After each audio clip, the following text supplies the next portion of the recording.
Terima kasih Bapak Heri Setiadi selaku host yang telah memberikan kesempatan pada saya untuk memimpin jalannya kegiatan webinar kita kali ini.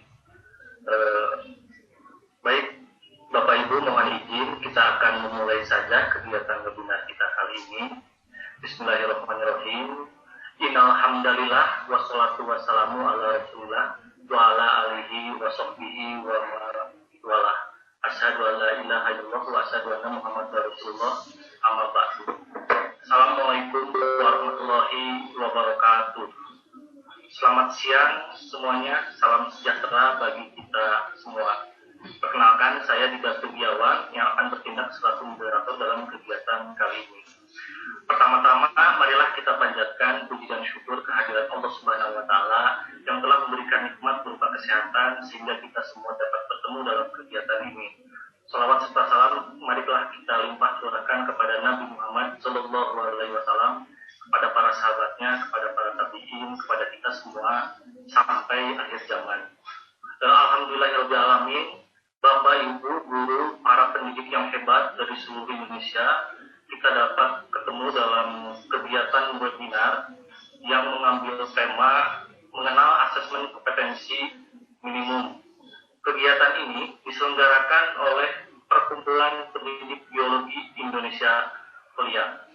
Izinkan saya menjelaskan sedikit latar belakang mengapa kami dari P2BI mengambil tema tentang AKM ini.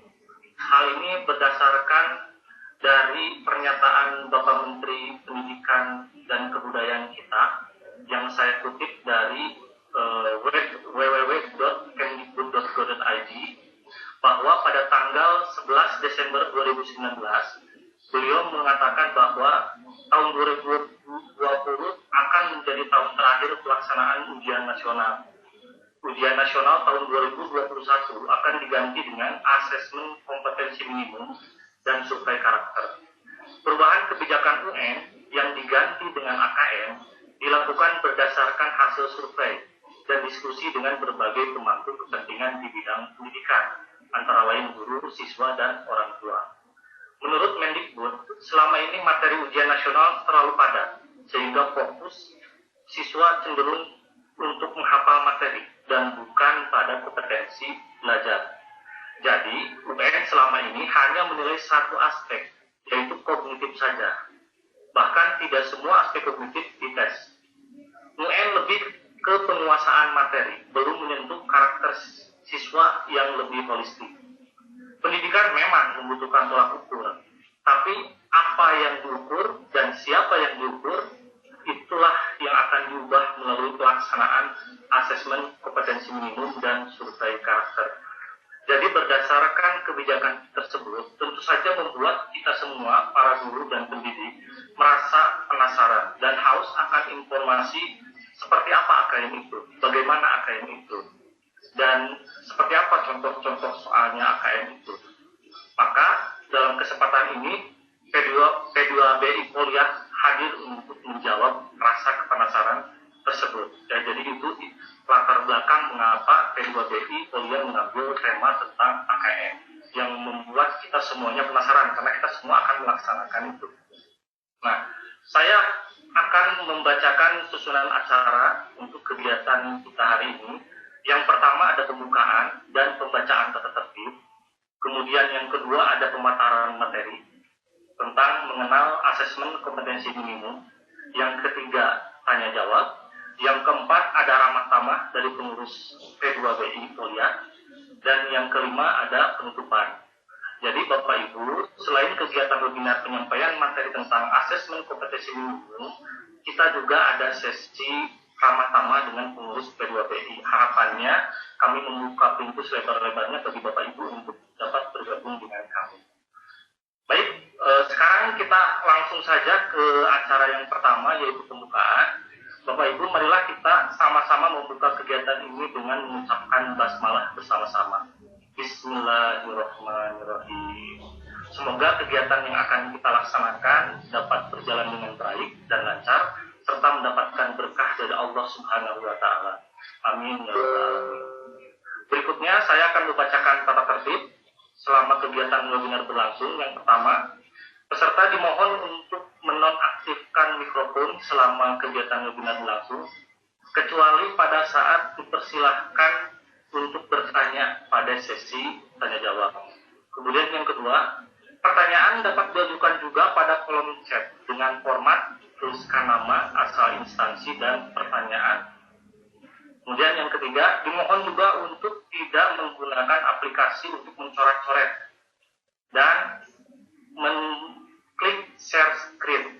Jadi mohon Bapak Ibu kerjasamanya agar kegiatan webinar kita dapat berlangsung dengan baik.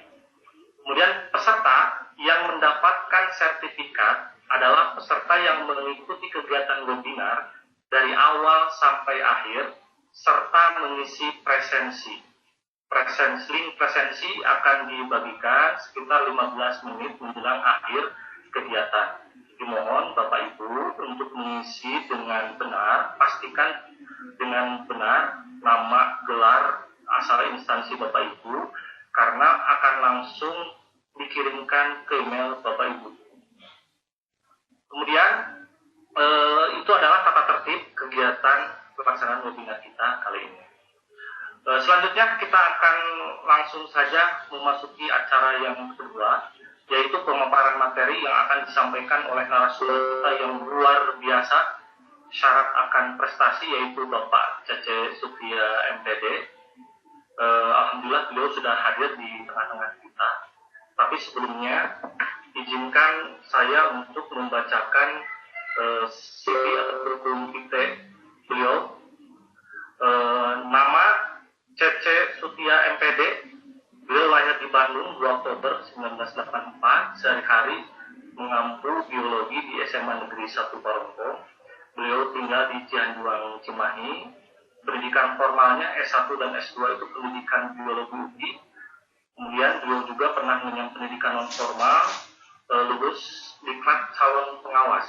Ini luar biasa sekali di usia yang masih muda. Kemudian beliau juga pernah mengikuti short course di University of Adelaide, Australia, dan Nanyang Technological University, Singapura.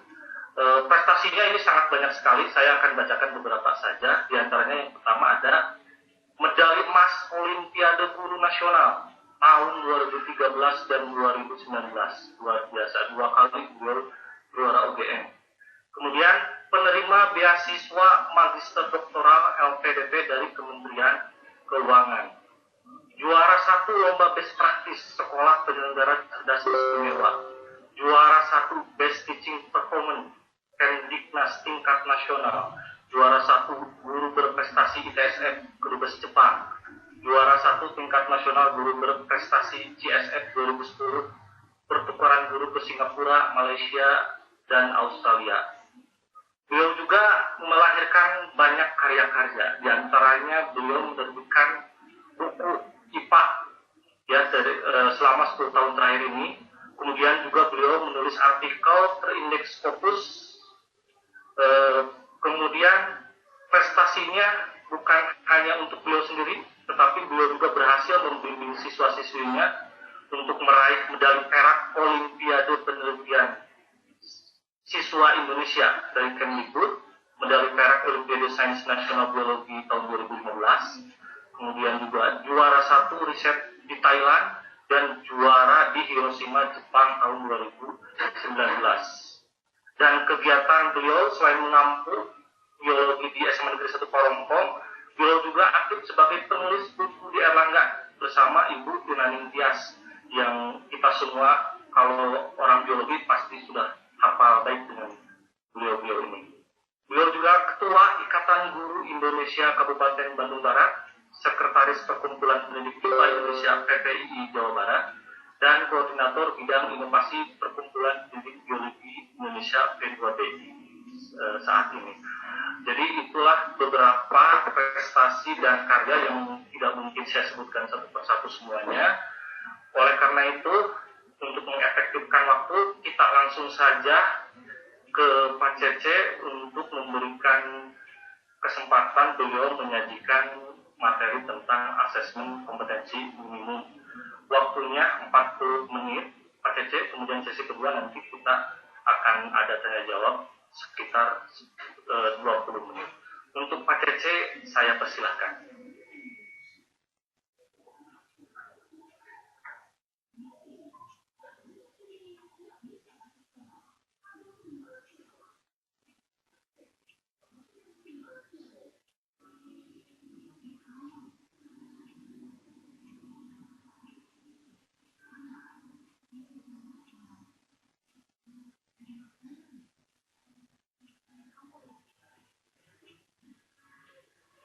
Assalamualaikum warahmatullahi wabarakatuh. Terima kasih Pak Dida atas kesempatan yang sudah diberikan. Dengar dengan jelas nggak Pak Dida suara saya? Terdengar Pak, jelas.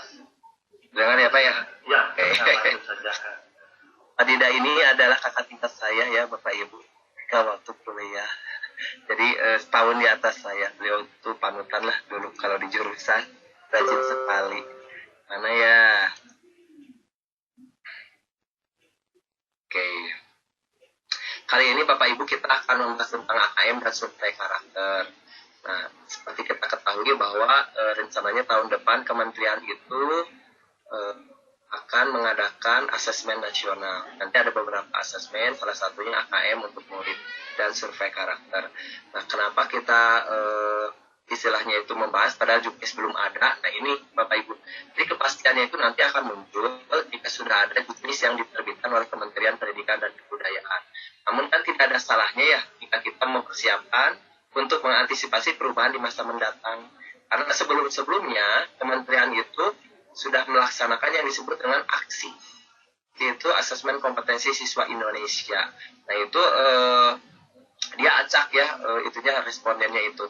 Tetapi kalau sekarang asesmen kompetensi minimum ini semua sekolah itu diwajibkan, nanti akan ada beberapa sampel dari sekolah masing-masing seperti itu. Jadi istilahnya itu kita melihat pola soal dari aksi yang sudah dilaksanakan oleh kementerian, karena tidak akan berbeda. Aksi sendiri soalnya itu dikembangkan berdasarkan soal-soal PISA, soal-soal Teams dan soal course. Jadi mirip nanti kemungkinan dengan AKM ini. Nah, ini kemarin sudah dilaksanakan oleh kementerian bahwa UN ini tahun 2020 ada yang terakhir, tetapi pada kenyataannya 2020 justru tidak ada UN kan. Jadi sebenarnya UN tahun terakhir itu adalah tahun 2019. Jadi ini saya ambil dari kementerian pada saat UN ini sebelum gagal karena COVID ini. Jadi nanti Bapak Ibu kemungkinan AKM ini akan dilaksanakan di kelas 4 SD, 8 SMP, dan 11 SMA. Namun nanti untuk kelas 12 rencananya itu diperbolehkan kalau memang mereka mau mengikuti AKM. Karena beberapa instansi kemungkinan meminta hasil AKM.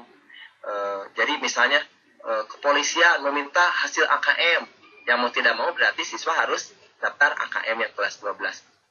Kalau kelas 4, 8, dan 11 ini nanti selain itu hanya sampel yang diambil dari tiap sekolah, dan nanti hasilnya itu bukan orang per orang tetapi merupakan raport sekolah. Jadi nanti misalnya sekolah X mendapatkan literasinya itu nilainya sekian, posisinya sekian, maka apa yang harus dilakukan? Nah, itu berarti sebagai bahan refleksi kita untuk perbaikan pembelajaran. Karena masih ada sisa waktu 1 tahun untuk memperbaiki sebelum mereka lulus dari satuan pendidikan. Seperti itu. Jadi kalau untuk kelas 12 nanti istilahnya itu dibebaskan mau ambil atau tidak, tergantung dari mereka sendiri ya, dari mereka diri pribadi mereka sendiri. Karena nanti ada beberapa instansi kemungkinan akan meminta AKM itu sendiri. Ya, syarat AKM. Kita lihat, nah, jadi nanti asesmen nasional itu akan ada beberapa melibatkan murid, guru, dan kepala sekolah. Untuk murid nanti jelas ada AKM literasi numerasi dan survei karakter. Kalau AKM literasi numerasi itu lebih mengakses kemampuan berpikir dari seorang anak. Tapi bukan kemampuan kontennya ya, tapi proses berpikirnya yang diakses. Yang kedua survei karakter. Kalau survei karakter itu nanti melihat segi sosial emosional dari para peserta didik. Sedangkan guru dan kepala sekolah nanti akan mengisi survei lingkungan belajar. Nah, khusus untuk guru dan kepala sekolah ini berbeda dengan murid. Kalau murid itu kan disediakan waktunya 2 hari. Kalau guru dan kepala sekolah itu nanti diberi waktunya kurang lebih 1 sampai 2 minggu agar tidak istilahnya itu apa mengganggu proses kegiatan belajar mengajar. Oke, kita lanjut. Ini rencana gitu kan. Nah, Bapak Ibu ini kan hanya rencana karena nanti kepastian pasti tetap ada di juknis ya. Jadi kalau rencananya memang mulai Februari 2021 untuk kelas 12. Nah, ini hanya bagi peserta didik yang memerlukan. Misalnya saya mau daftar karena khawatir nanti misalnya instansi TNI atau Polri mewajibkan harus ada hasil AKM, mau tidak mau berarti harus mengambil. Nah, kalau misalnya kelas 11, 8 dan kelas 5 nanti itu berupa sampel ya, berupa sampel saja. Maksimal contoh kayak SD itu maksimal 30 orang, kalau SMP dan SMA itu 45. Oke. Jadi apa itu AKM? Sesuai singkatannya AKM itu asesmen kompetensi minimum. Jadi dia mengukur kompetensi berpikir atau bernalar siswa. Bapak Ibu di sini ada kata berpikir atau bernalar ya. Makanya nanti di soal-soal AKM itu akan menguji kemampuan argumentasi siswa, justifikasi siswa. Jadi ketika ada teks, kalau dulu kan kita dalam pelajaran bahasa Indonesia, bahasa Inggris ataupun pelajaran bahasa lainnya, siswa itu hanya sampai dengan pemahaman dari sebuah teks atau misalnya menganalisis sebuah teks, tetapi tidak pernah ditanyakan apakah teks itu baik atau tidak, jarang gitu kan. Kalau misalnya di soal-soal UN itu. Kalau nanti siswa itu akan ditanyakan kemampuan argumentasinya. Apakah teks ini seperti ini, apakah seperti itu, setuju Anda dengan teks ini, itu akan diakses. Nah, berikutnya lagi, yang kedua survei karakter dan lingkungan belajar. Ini mengukur luaran belajar yang lebih bersifat sosial emosional, serta kualitas proses belajar mengajar di tiap sekolah. Nah, mungkin saja nanti beberapa pertanyaan itu kalau kita lihat di soal-soal kisah itu ya, di surveinya, banyak yang menanyakan apakah di sekolah itu dibiasakan untuk mengemukakan pendapat setelah membaca suatu teks, gitu kan? Apakah pada saat pembelajaran misalnya bahasa kalian diminta pendapat tentang suatu teks, itu ada pertanyaan-pertanyaan seperti itu. Jadi nanti dilihat ya proses-proses pembelajarannya. Nah, AKM udah jelas ada kata minimum ya. Minimum itu artinya apa? Mengacu kepada tidak semua konten. Jadi artinya tidak terkait dengan konten kurikulum. Jadi Bapak Ibu tidak usah khawatir ya. Tidak usah khawatir misalnya aduh pelajaran saya nggak siap, tidak. Karena pada dasarnya gini, ketika seorang siswa lulus dari satuan pendidikan, yang dipakai itu adalah proses berpikirnya, bukan kontennya. Kontennya itu hanya sedikit sekali yang dipakai. Contoh, saya guru biologi. Ketika siswa keluar dari sekolah, maka siswa itu nanti begitu jalan-jalan, bukan? Oh ini dikotil, ini monokotil, oh itu ada garis domestika, enggak kan? Tidak seperti itu, tetapi kemampuan berpikirnya yang dipakai itu, kemampuan berkomunikasi, argumentasi, ya bernalar, yang seperti itu yang digunakan di masyarakat. Istilahnya beginilah, kalau anak pengen sukses ya, kalau anak pengen sukses masuk ke PTN, ya masukkan saja anak bisa ke bimbingan belajar 1 tahun, beres ya. Tapi kan dalam pembelajaran di sekolah itu berbeda, gitu kan. Itu banyak hal yang dikembangkan, mulai dari sikapnya, mulai dari kemampuan berpikirnya, ya, kepercayaan dirinya seperti itu. Berikutnya lagi, AKM itu mengukur keterampilan dasar, ya, yaitu literasi dan numerasi, dan ini memang yang digunakan dalam kehidupan sehari-hari. Contoh membaca, gitu kan, memahami suatu teks, memahami suatu bacaan itu akan dipakai ya, dibawa kemana-mana. Setelah lulus pun itu akan dibawa-bawa. Bahkan kita setelah bekerja pun itu terkait sekali dengan kehidupan kita masing-masing. Numerasi juga sama begitu ya. Ya, berpikir tentang pemecahan suatu permasalahan dengan menggunakan matematika itu sangat kita perlukan dalam kehidupan sehari-hari. Jadi artinya apa? Kemampuan bernalar tentang teks dan angka ini itu yang kita butuhkan. Kalau misalnya masalah rumus gitu kan, masalah rumus saja itu kan tinggal kita lihat saja, bisa di Google gitu kan, oh rumus ini apa. Tapi kemampuan berpikirnya itu nggak bisa kita cari di Google.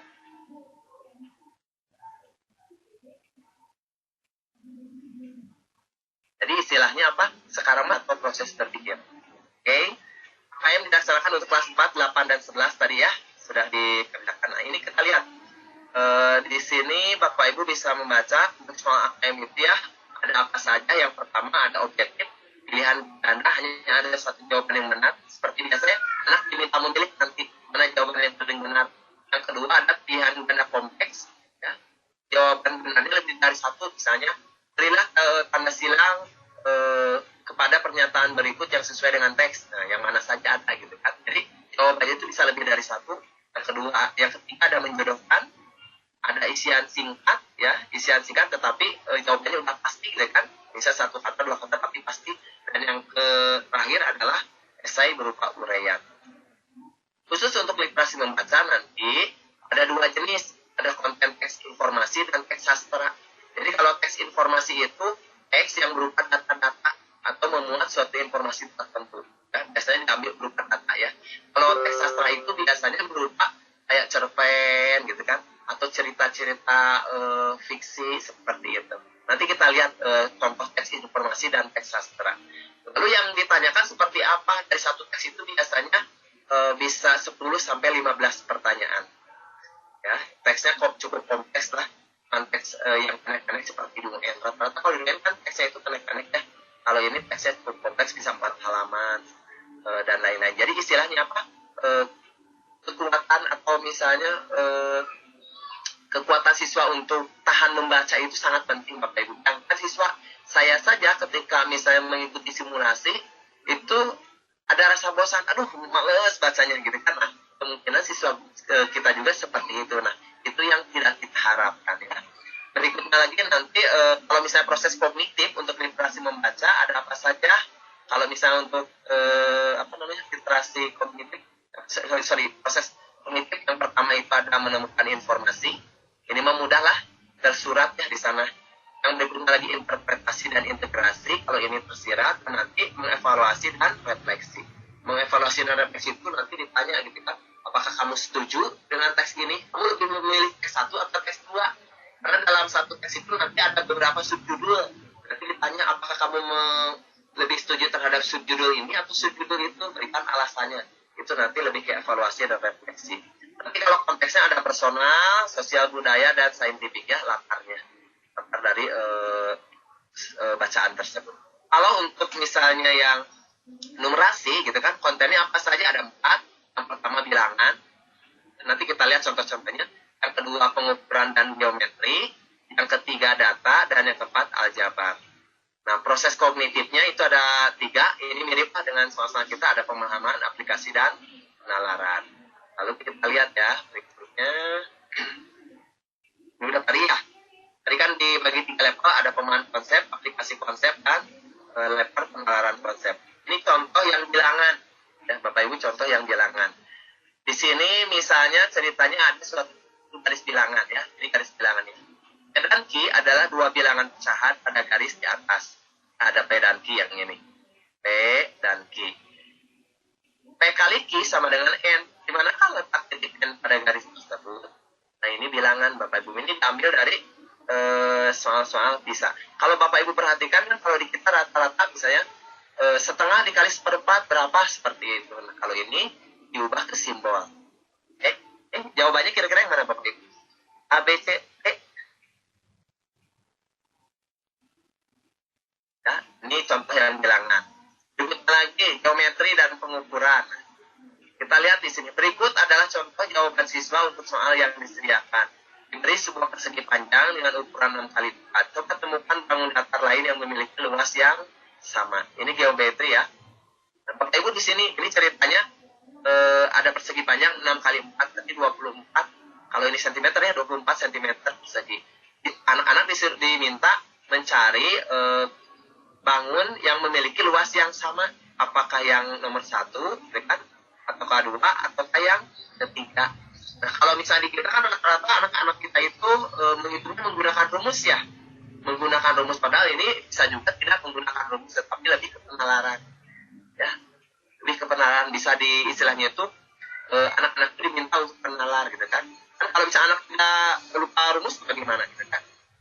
Ya, kalau misalnya menggunakan rumus istilahnya itu hafalan. Tapi kalau anak penalarannya udah jalan, maka ini bisa ketahuan gitu kan. Oh, jawabannya yang mana? Kalau yang ini kan kalau secara logika gitu kan, kalau ini miring kan berarti lebih panjang ya. Ini kan berarti yang ininya ya, yang apa istilahnya tingginya. Ketika kita miringkan seperti itu berarti berarti lebih gitu kan. Dan nanti Bapak Ibu ya, jawabannya mana kira-kira ini? Kita buat yang sudah menemukan jawabannya. Pak Heri apa Pak Heri jawabannya? Masih Heri mah bisa lah. Pinter. Oke. Udah tahu lah jawaban. Oke, ada yang jawab 3 ya. Oke, betul. Kita lanjut lagi, ini biometri pengukuran. Nah, ini pengolahan data dan membaca grafik. Ini juga sebenarnya mudah, tapi banyak yang salah. Contoh. Grafik berikut menunjukkan bagaimana kecepatan balap mobil sepanjang trek 3 selama putaran kedua atau second lap. Ini grafiknya seperti ini. Saya pakai annotate dulu ya. Oke. Ini kan grafiknya seperti ini ya. Nah, ini grafiknya ceritanya. Nah, anak-anak dari grafik ini disuruh diminta bentuk lintasannya. Nah, ditanya lintasan mana yang menggambarkan grafik di atas. Seperti itu. Jadi anak-anak disuruh meminta bentuk dari lintasan yang digunakan. Kalau grafiknya seperti ini, kira-kira yang mana Bapak Ibu? Gitu. Tip ya. Oke, ini salah satu contohnya. Kita lanjut. Ini yang bisa nanti kalau tip yang dari Kementerian Aksi seperti apa? Kita lihat ya nanti. Ini sama-sama bisa. Ini operasi dan penghitungan mudah lah. Seorang wanita di rumah sakit berobat suntik penisilin. Tubuhnya secara berangsur-angsur menekan penisilin sehingga 1 jam setelah penyuntikan hanya 60% penisilin yang akan aktif. Ya, kalau misalnya pada awalnya 300 miligram gitu kan ya, pada jam berapa? Jam 9 berapa? Berarti 60% dari sini kan? 60% dari 300. Yang ini juga sama, jam 10 berapa? Berarti 60% dari yang jam 9 dan seterusnya. Ini yang isian pendek. Oke. Kita lanjut. Literasi numerasi gitu kan. Tadi udah ya, ini udah dijelaskan. Nah, ini contoh-contoh misalnya soal pemahaman yang ada di soal-soal aksi. Contoh gini. Ini ada grafik ya tentang waktu dekomposisi. Ini grafik tentang waktu dekomposisi. Ceritanya begini. Setiap material sampah akan mengalami penguraian. Material sampah dapat berupa sampah organik dan anorganik. Di sini ada tabel waktu dekomposisi sampah organik. Kalau yang ini diagram waktu dekomposisi sampah anorganik. Jadi ada 2 data ya berupa tabel. Yang pertama tabel sampah organik, yang kedua berupa grafik yaitu sampah anorganik. Di sini pertanyaannya, sampah anorganik lebih lama terurai dibandingkan sampah organik. Waktu dekomposisi popok sekali pakai, katanya popok sekali pakai lebih lama dari plastik namun kurang dari kulit sintetis. Apa waktu dekomposisi yang mungkin dari popok sekali pakai? Berarti kita harus cari di anorganik kan? Plastik mana plastik? Oh, plastik itu 400 tahun katanya. Di sini 400 tahun nih. Kalau misalnya apa lagi? Tapi kurang dari kulit sintetis. Kulit sintetis berapa? 500. Di sini 500 nih. Ini kulit sintetis, ini 500 ya. Nanti di antara 400 dan 500. Maka jawabannya yang mana? Berarti 475. Ini ya, kemungkinan. Nah, seperti itu Bapak Ibu ya. Ini baru soal pemahaman. Jadi pemahaman itu apa? Datanya bisa langsung dilihat. Itu yang pemahaman. Kita lanjut lagi.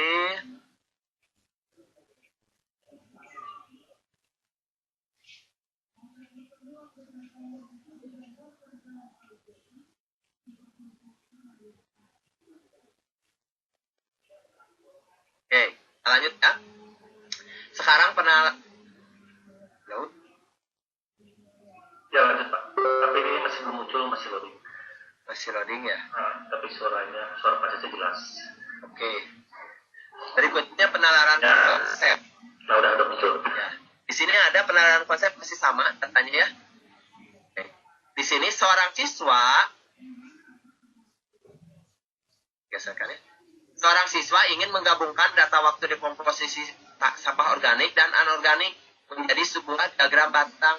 Ibu guru tidak menyarankan hal tersebut. Setujukah kamu dengan saran ibu guru?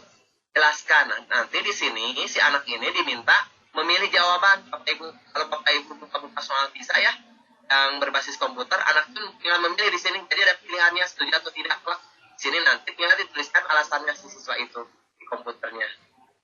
Nah seperti ini contohnya. Jadi pertanyaannya menggabungkan 2 grafik bisa kita tekan seperti itu. Nah, nanti diminta alasannya yang paling berkaitan alasan. Kalau di sini mah kan tahun ya satuannya. Kalau di sini mah ada minggu, ada bulan. Nah, ini yang harus diperhatikan oleh siswa. Jadi tidak sembarangan bisa menggabungkan.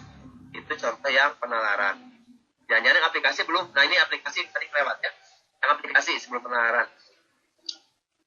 Kita lihat yang aplikasi. Seorang siswa membaca tabel dan diagram di samping. Dia menyatakan selisih waktu di komposisi pada diagram A sama dengan diagram B. Katanya yang A ini sama dengan yang B.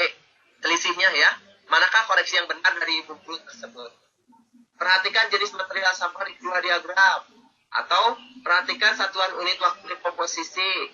Atau perhatikan tinggi diagram batang. Atau perhatikan titik nol dari sumbu diagram. Nah, kira-kira yang mana? Kira-kira yang harus siswa perhatikan? Satuan waktunya ya. Berarti satuan unit waktu dari komposisi ini pilihannya. Karena gini lihat, kertas tisu dan kantong kertas. Nih, ini kertas tisu, kantong kertas dan kertas tisu. Ini kan satuannya minggu ya. Minggu, ini 3 selisihnya ya, 3 minggu. Tapi kalau kulit jeruk dengan sisa apel, kulit jeruk itu bulan. Ini 5 bulan, yang sisa apel 2 bulan. Ini selisihnya sama-sama 3, cuman kalau ini mah 3 minggu, kalau ini 3 bulan. Tapi itu yang harus diperhatikan oleh siswa. Ya, itu Bapak Ibu. Oke. Nah, lalu tips membiasakan numerasi dalam KBM. Nah, Bapak Ibu kalau misalnya kita baca-baca jurnal, banyak sekali pembelajaran yang berbasis literasi kuantitatif. Memang sekarang ini siswa harus dibiasakan.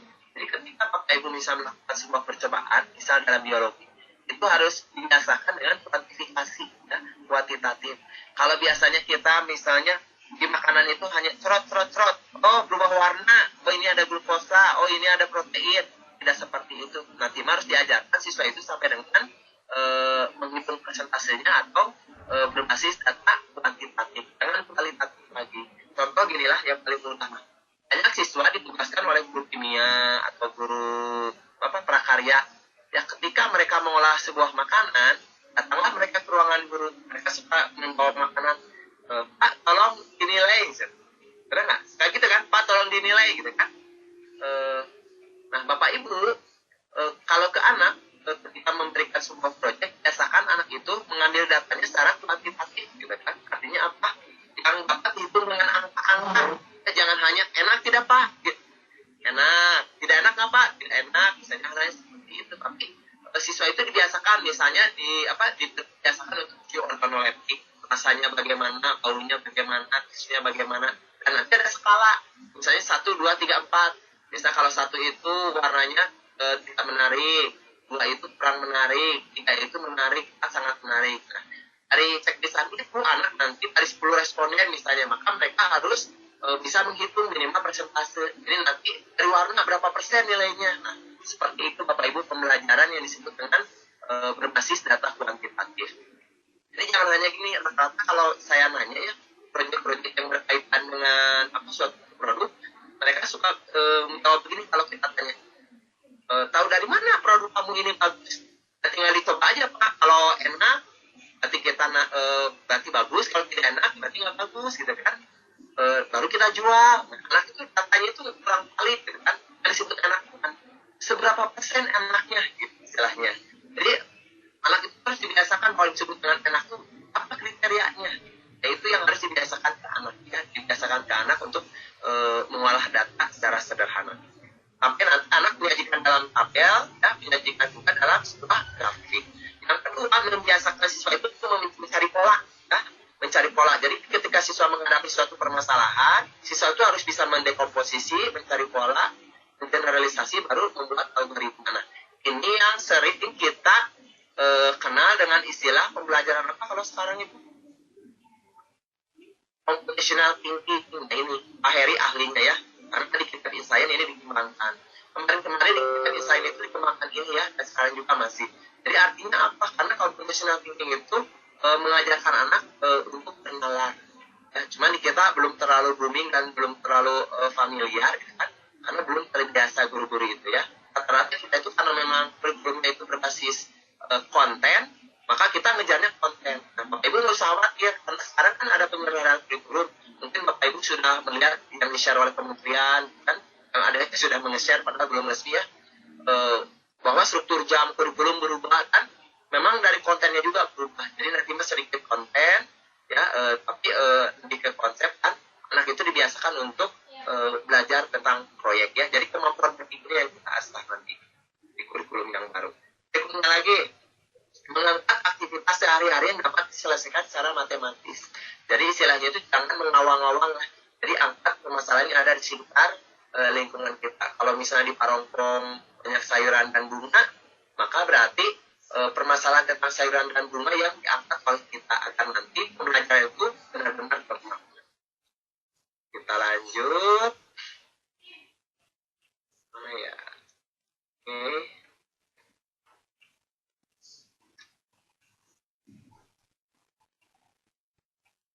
Ini udah ya. Ini beberapa contoh pembelajaran yang bisa kita laksanakan. Contoh, kalau di IPA bisa mengestimasi pertumbuhan makhluk hidup dan menyatakan prediksi dengan membuat bagan. Ini udah biasa ya biasanya. Terus kalau di IPS bisa membuat grafik penggunaan air pribadi dan membandingkannya dengan persediaan air di berbagai daerah di Indonesia. Jadi anak dibiasakan dengan grafik, tabel, gitu ya, data-data. Ya bahkan kalau di PISA-PISA zaman sekarang, kalau PISA zaman dulu sederhana soalnya. Kalau PISA yang sekarang-sekarang itu datanya lebih kompleks. Anak tuh dikasih angka yang sangat banyak.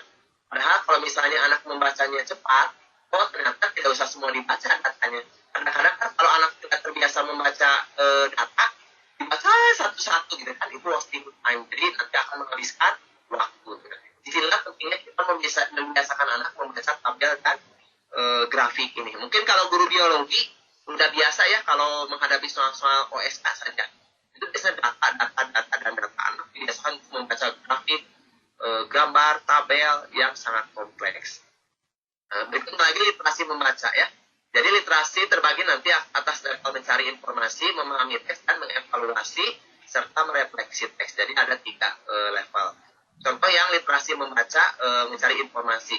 Kalau mencari informasi, misalnya apakah manfaat ikan menurut infografis di samping, gitu kan?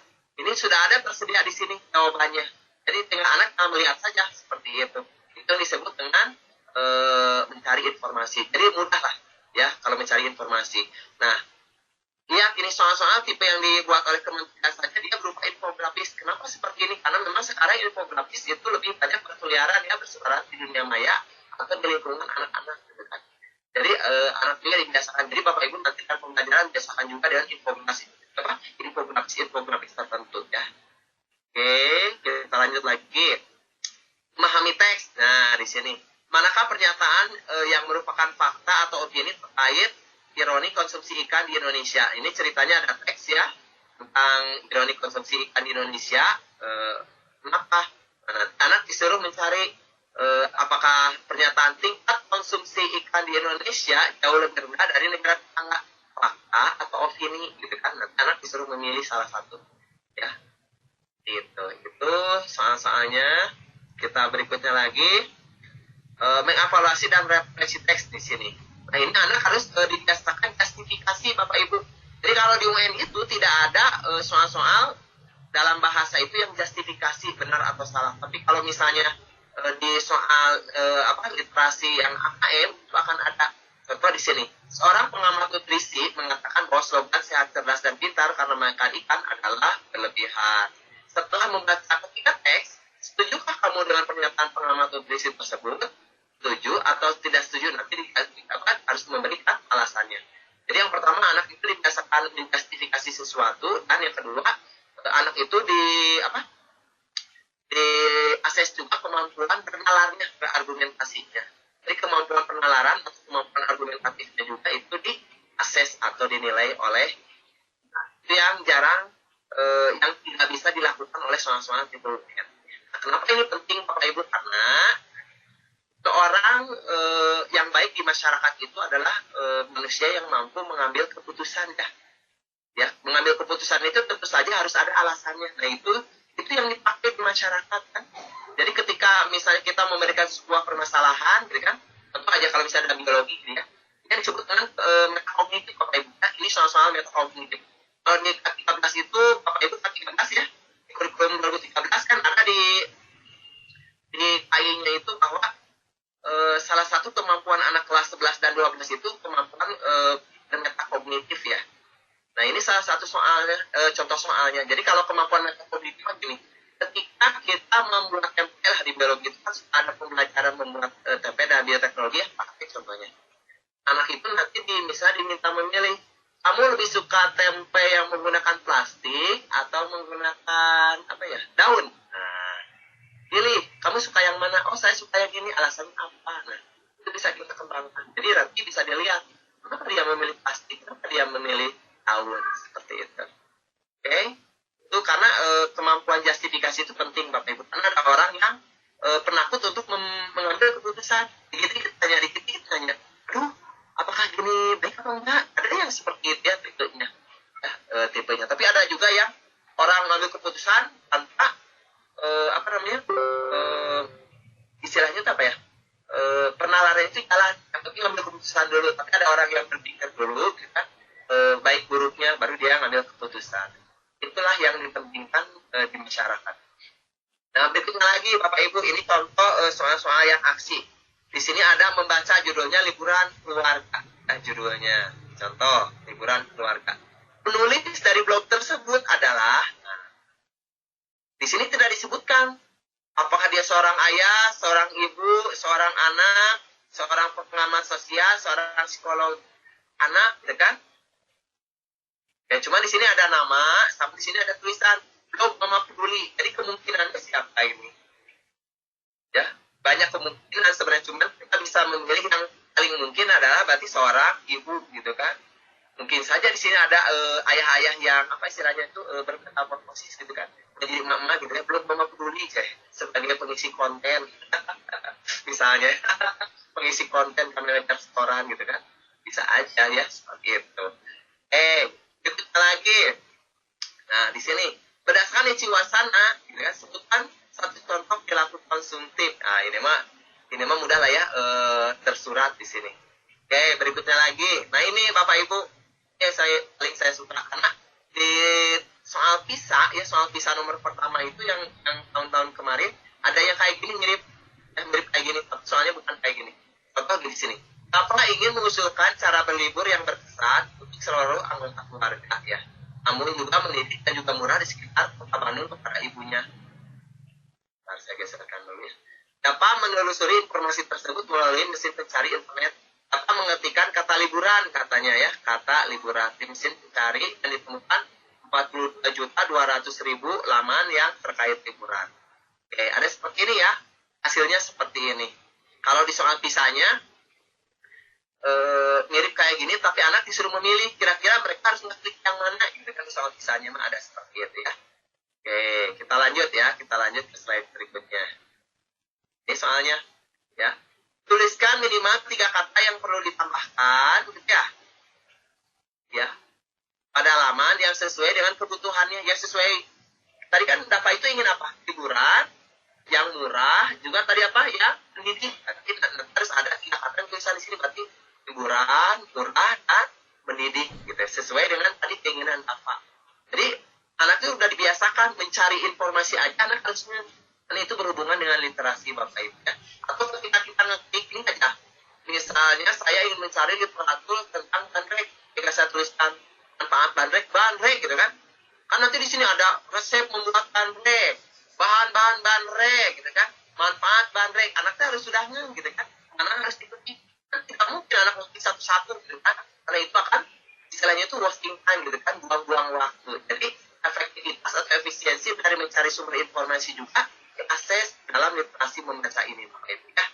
Jadi ketika Bapak Ibu juga sama, ketika Bapak Ibu mengetikkan sesuatu harus tahu kata kuncinya apa, terus nanti ketika dibuka harus tahu link mana yang harus dibuka oleh Bapak Ibu. Tidak semua link dibuka kan, karena ada link iklan juga yang mirip seperti yang kita cari gitu. Berikutnya lagi, rasakan isi laman, tentukan setiap pertanyaan berikut benar atau salah ya. Ini pernyataan harusnya benar atau salah, mirip dengan yang tadi lah. Ini ceritanya panjang Bapak Ibu ya, kalau Bapak Ibu lihat ya. Nah ini juga penting Bapak Ibu. Nah biasanya kalau guru bahasa Indonesia kan, ketika di sini ada tulisan, kita lihat ini ya, soal ini juga. Nah, kita baca ini soalnya, saya garis berahi ya. memutuskan untuk mengirim surat elektronik kepada pengurus komunitas Kemas Keluarga Indonesia. Surat tersebut bertujuan untuk memperkenalkan diri dan mengetahui bagaimana cara bergabung pada komunitas tersebut. Tulislah sebuah elektronik. Jadi nanti kepada siapa, tentang apa, berisinya seperti apa. Ini kan penting sekali karena kenapa? Ini digunakan oleh kita ketika kita sudah lulus dari satuan pendidikan. So, Bapak Ibu, ketika Bapak Ibu misalnya mau daftar kuliah, mau daftar webinar, daftar apapun juga, menulis surat itu kan penting ya. Menulis sesuatu itu penting, jangan sampai sebenarnya datanya ada tapi Bapak Ibu masih nanya ini gimana, nanti Bapak Ibu itu istilahnya kurang baca, kurang literat. Sama di sini juga di akses Bapak Ibu ya, akses. Nah, karena rata-rata di kita dikasih informasi ini ada link, pasti suka adanya proses. Ini daftarnya kemana? Udah jelas ada di bawah informasinya, arah hubung sudah ada. Kadang-kadang ada suka nanya seperti itu. Ini bagus ya. Kan kita rata-rata kalau di kita contoh, kalau dulu saya masih ingat ya, misalnya menulis surat lamaran pekerjaan, kasih contohnya seperti itu. Nanti kita disuruh meminta menulis surat lamaran pekerjaan, tetapi hanya yang berubah itu hanya PT-nya saja, jadi seolah meniru yang baru gitu kan. Kalau ini lebih kontekstual, jadi ceritanya ceritanya itu dia membaca sebuah artikel dan ingin bergabung, maka dia harus nulisnya ke siapa, kira-kira tentang apa, dan isi suratnya seperti apa. Oke. Bahkan ini juga sampai diakses Bapak Ibu, diakses itu seperti apa. Jadi anak itu harus tahu kalau misalnya mau menghubungi komunitas, harus ngeklik apa. Oh, berarti harus ngeklik misalnya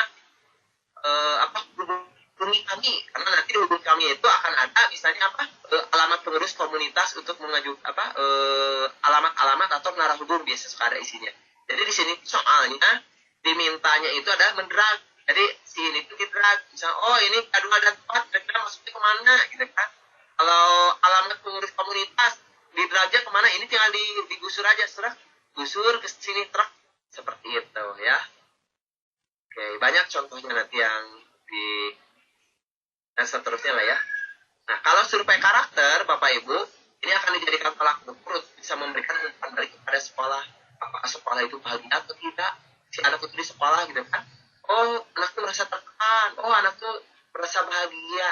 Anak kenapa ya? Ini salah satu unsur yang penting kita istilahnya itu perhatikan ya. Karena kalau anak senang di sekolah berarti dia senang belajar. Tapi ada juga yang senang di sekolah tapi tidak belajar, ada juga yang seperti itu. Dan nanti lebih menekankan kepada ini, memahami dan menerapkan asas Pancasila. Itu yang akan diakses ya. Oke, berikut lagi saya akan sajikan beberapa contoh.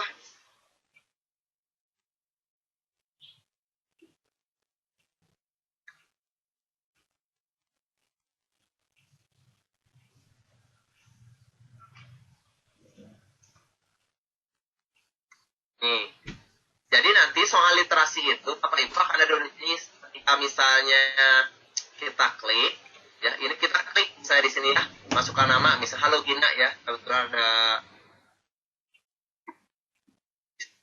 masukkan misalnya Gina ya. Di sini ada teks informasi, ada teks sastra. Jadi diklik kalau teks informasi. Sekarang kita belajar tentang teks informasi dulu. Nah, nanti di teks informasi itu ada beberapa judul, klik seperti ini ya. Ini beberapa judul yang ada di menunya. Nah, dari satu menu ini anak harus bisa nanti menjawab, ada pertanyaan itu 12 sampai 15 pertanyaan tergantung. Nah, contoh yang ini yang pertama ya. Ini yang teks informasi. Berikut ini ada 3 percobaan mengenai apa saja yang dimakan binatang-binatang kecil dan cara mereka mencari makan. Pertama, kamu harus menemukan beberapa semut, rayap, dan cacing. Lakukan mereka dengan hati-hati dan pastikan kamu mengembalikan mereka ke tempat semula dan seterusnya ya. Jadi ceritanya ada cerita tentang semut, rayap, dan cacing. Mana bisa menemukan semut, rayap, dan cacing? Ini ada informasi. Nah, soal tipe-tipe yang pertama, pasti ini ada yang soal yang pilihannya itu cuma satu. Jawabannya itu. Ini soal yang pertama ini ya. Apa tujuan utama dari bacaan ini? Oh, untuk menggambarkan perbedaan percobaan yang kamu dapat lakukan. Yang kedua, untuk memberitahu mengenai jejak semut. Yang ketiga, untuk menunjukkan bagaimana bentuk binatang kecil. Yang keempat, untuk menjelaskan bagaimana cacing makan. Nah, karena di sini teksnya itu, Bapak Ibu, kalau kita lihat di sini itu teksnya, kelihatan nggak sih teksnya di sini? Nah, Jadi ini ceritanya itu ketika Bapak Ibu ngeklik mencari makan ini, teks di sini yaitu ada 4 halaman ya. 4 halaman.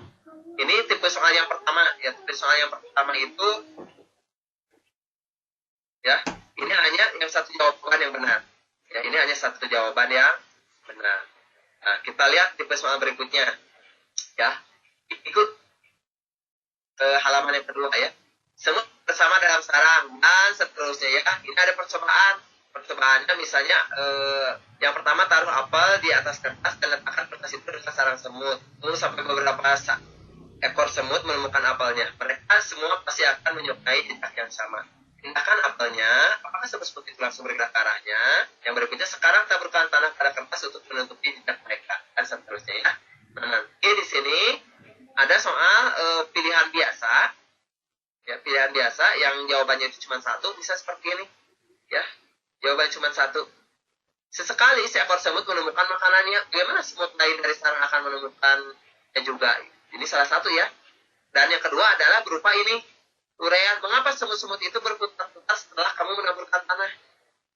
Gitu kan ya? Oke, jadi ini nanti mereka berupa uraian. Jadi siswa nanti mengetik jawabannya di sini. Yang berupa uraian. Lalu soal berikutnya lagi ada yang seperti apa? Oke, nah yang ini, yang soal berikutnya adalah ini mengurutkan. Ada juga soal yang punya mengurutkan seperti ini. Terilah nomor langkah-langkah pembuatan sarang cacing tanah secara berurutan. Ya, anak kan membaca seperti ini, gitu kan? Bacaannya kan panjang. Yang bacanya itu ini panjang sekali di sini kan, panjang sekali. Tapi kalau di sini kan udah disingkat, maka anak nanti harus mengurutkan nomor 1, misalnya ini nomor 2, misalnya ini nomor 3 dan seterusnya ya. Seperti itu tipe yang berikutnya. Berikutnya lagi. Nah, yang ini adalah masih uraian juga ya. Cuman di sini ada ini ada yang justifikasi. Salah satunya nih.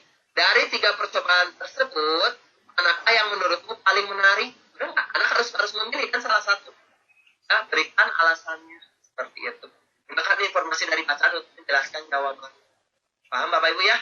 Jadi artinya apa? Anak sekarang harus dibiasakan untuk menjustifikasi sesuatu. Kamu suka yang mana gitu kan? Suka tempe yang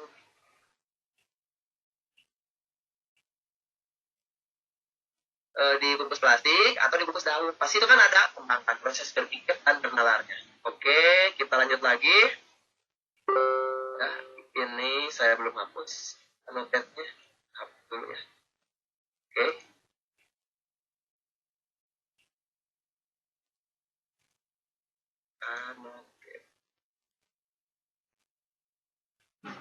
Ini juga sama ya. Kalau ini berikan 3 cara penghuni menjaga kehangatan tubuhnya di Antartika. Ini kan tinggal dibaca. Nah, nanti anak di sini kan tidak disebutkan 1, 2, 3 gitu kan. Maka di sini anak harus menuliskan. Ini berupa uraian ya. Tinggal dibaca saja. Nah, seperti ini Bapak Ibu yang harus kita kembangkan ya. Oke. Ini juga sama. Ada justifikasi. Kalau Bapak Ibu lihat ini ada soal ya yang teks yang ini. Kalau kita lihat di sini nih, lihat ya, sini. Di dalam bacaan tersebut terdapat 2 cara yang berbeda untuk menggambarkan Antartika. Yang pertama ada bacaan mengenal Antartika, yang kedua surat dari Antartika. Menurut kamu bacaan mana yang paling menarik dan mengapa? Nah, itu berarti kan udah justifikasi ya. Anak disuruh memilih dan memberikan alasannya. Itu penting. Jadi nanti dalam pembelajaran biasakan penalaran siswa itu dikembangkan. Tapi di kita itu memang sih ada beratnya ya. Kan anak disuruh bernalar ya. Ada yang mau bertanya, ya. Ketika kita mengajukan pertanyaan, ada yang menjawab, ya, gitu kan. Karena memang di kita itu kayaknya serba takut gitu kan. Serba takut beda dengan ketika TK. Ketika TK anak-anak, silakan yang tampil, saya mau guru. Gitu. Siapa yang ini, saya mau guru. Jadi aktif sekali anak-anak kita itu waktu TK.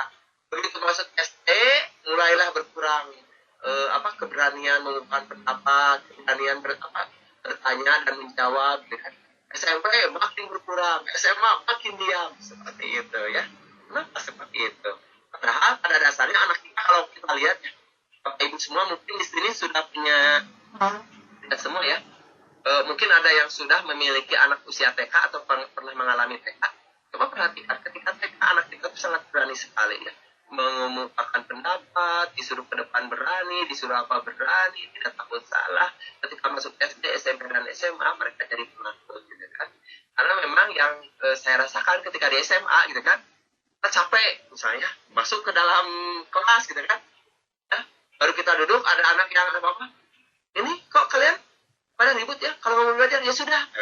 Tunduk gitu kan, kabur keluar gitu. Kalau kita menerangkan ada anak yang mau komentar, diam dulu. Seperti itu memang berat tantangannya ya anak-anak sekarang gitu. Oke? Nah, ini juga sama Bapak Ibu ya. Yang ini soal tipe ini kalau kita perhatikan di sini menurut Gideon Mantel ya, fosil gigi itu mungkin berasal dari beberapa jenis binatang yang berbeda, tetapi kedua ini untuk mengetahui awal mula gagasannya. Nah, jenis hewan, contoh pemakan tumbuhan, ya, alasan gagasan Dion, ya kalau pemakan tumbuhan alasannya apa? Oh, fosil gigi rata dan bergerigi. Kalau makhluk raksasa, alasannya apa? Kalau reptil, alasannya apa? Jadi anak di sini harus bisa menangkap isi bacaan. Ya. Jadi ketika soal seperti ini harus kita kembangkan dalam pembelajaran.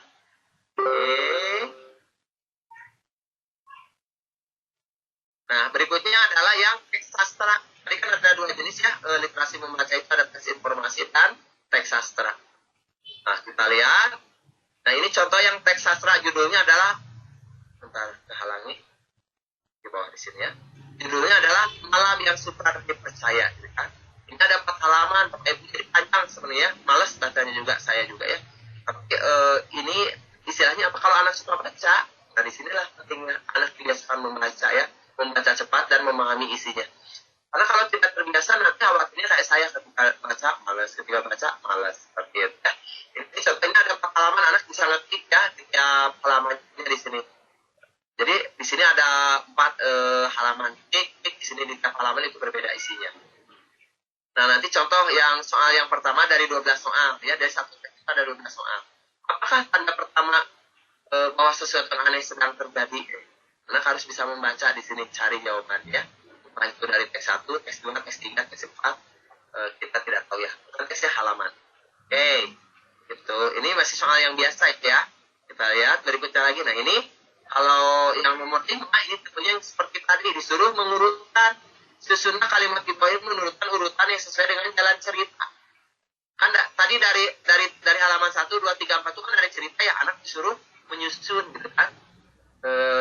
Menyusun, anak disuruh istilahnya itu apa? Urutannya harus diingat-ingat seperti itu. Itu yang soal yang menyusun. Tapi berikutnya di sini ada meminta alasan ya, mengapa Nina memanggil burung-burung bangau gitu kan. Oh, ini masih pemahaman. Nah, ada di teksnya. Nah, yang ini sama, anak ini mulai bernalar lagi. Pengarang tidak menjelaskan pada kita apakah petualangan Anina itu hanya mimpi. Berikan satu hal yang membuktikan bahwa kejadian itu mungkin sebuah mimpi. Nah, nanti alasannya apa di sini ya? Mimpi atau bukan, gitu kan? Ya. Berikan satu hal yang membuktikan bahwa kejadian itu mungkin bukan sebuah mimpi. Seperti itu. Apakah ini mimpi? Kalau disebut mimpi, alasannya apa? Kalau bukan mimpi, apa alasannya? Gitu, Bapak Ibu. Itu adalah soal-soal yang harus dikembangkan oleh Bapak Ibu ya. Oke, pemaparan saya cukup sekian Pak Dida ya. Waktunya juga sudah habis. Kalau misalnya Bapak Ibu nanti mau belajar lebih lanjut ya silahkan aja Bapak Ibu belajar mandiri ya. Tentang soal-soal yang dari TIMSS, PISA sama PIRLS. Intinya apa? Sebelum anaknya dibiasakan belajar tentang literasi, numerasi, dan membaca gitu kan, dengan tipe-tipe soalnya, maka Bapak Ibu duluan yang harus belajar seperti itu. Dan saya yakin Bapak Ibu yang hadir di sini adalah Bapak Ibu yang memang berpikiran positif, artinya apa, yang ingin mempersiapkan pembelajaran di masa mendatang itu sesuai kebutuhan anak. Oke, saya kembalikan, silakan Pak Dida. Baik, terima kasih, luar biasa sekali Bapak Ibu semuanya. Banyak sekali informasi yang kita dapatkan tentang AKM dari penjelasan dari Pak Cecep tadi. Mudah-mudahan banyak menginspirasi bagi kita semua. Dan perlu ketahui Pak Cecep bahwa kegiatan kita ini antusias respon peserta ini luar biasa. Tercatat di pendaftaran itu lebih dari 1.000 peserta. Sedangkan kita di ruang Zoom ini punya keterbatasan, hanya 500 orang saja yang bisa masuk ke sini, dan sisanya itu di live streaming di YouTube. Dan sekarang ini masih full ya, masih tetap setia bertahan di Zoom ini sebanyak 500 orang. Ini menunjukkan bahwa kita semua para guru-guru sangat haus informasi tentang AKM ini. Baik Bapak Ibu, walaupun sudah banyak sekali informasi yang mencerahkan kita, barangkali masih ada pertanyaan di benak Bapak Ibu yang ingin ditanyakan ke narasumber kita Pak Cece. Silakan Bapak Ibu untuk raise hand terlebih dahulu. Kemudian mohon dibantu barangkali Pak Heri Setiadi, barangkali siapa yang pertama dan pertanyaan intinya. Ada, silakan kalau sudah Silakan, ada. ini Ibu Nurul Hidayah. Silakan Ibu Nurul Hidayah. Ada Ibu Nurul? Ya, bismillahirrahmanirrahim. Assalamualaikum warahmatullahi wabarakatuh. Terdengar suara saya, Bapak? Waalaikumsalam. Terserah Teh Nurul, terdengar Teh Nurul. Iya. Terima kasih Pak Cece, Bapak Moderator Pak Dida, dan juga host Pak Heri. Penjelasan yang sangat gamblang, penjelasan yang sangat menarik tentang AKM ini.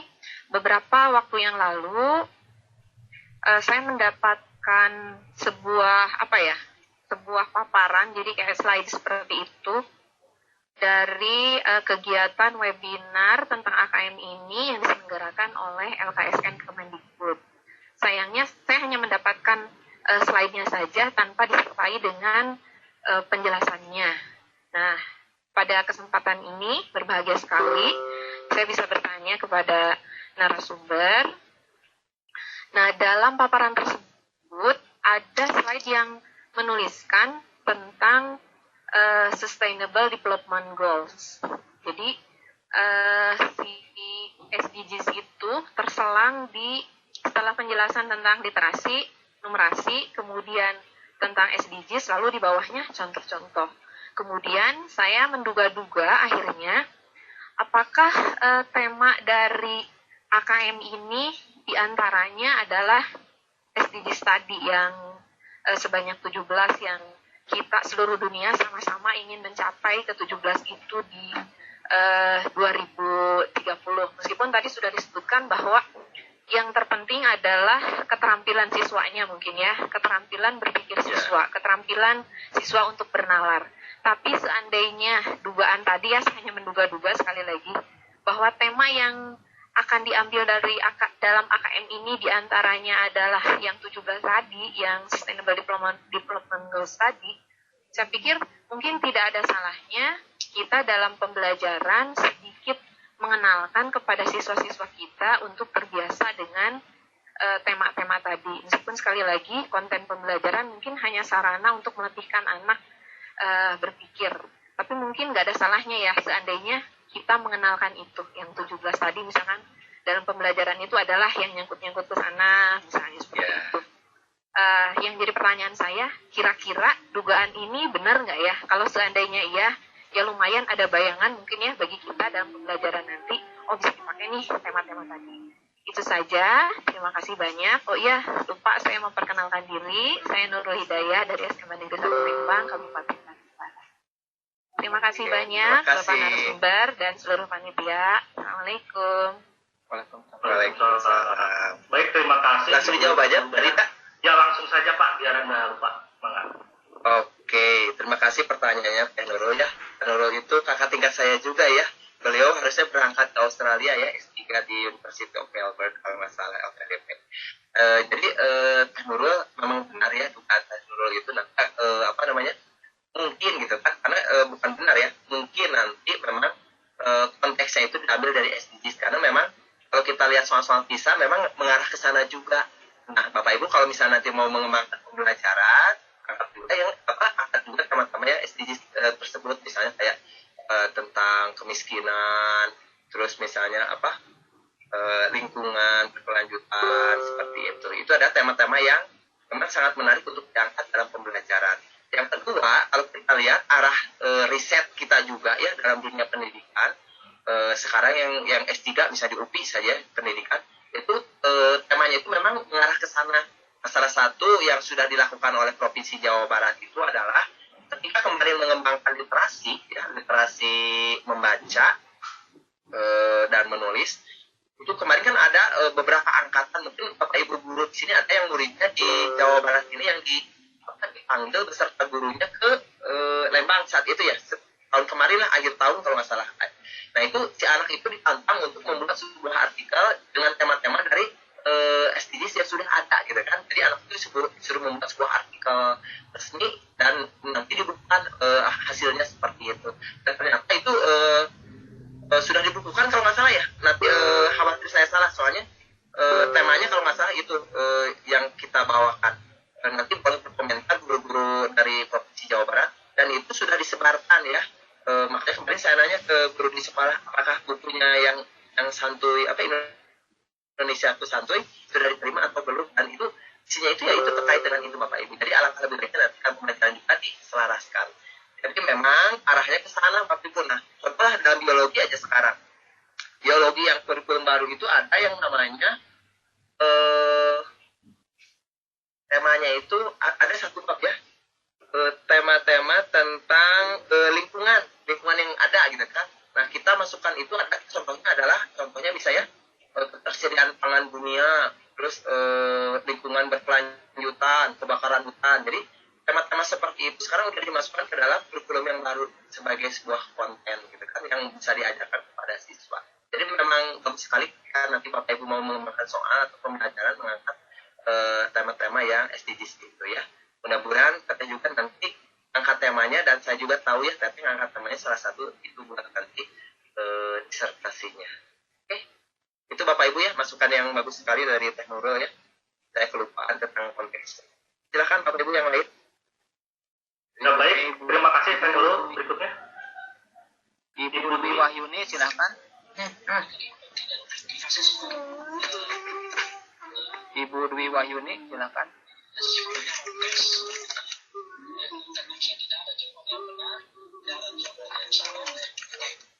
silakan Ibu Dwi. Ibu Dwi Asalnya Wahyuni. dari mana?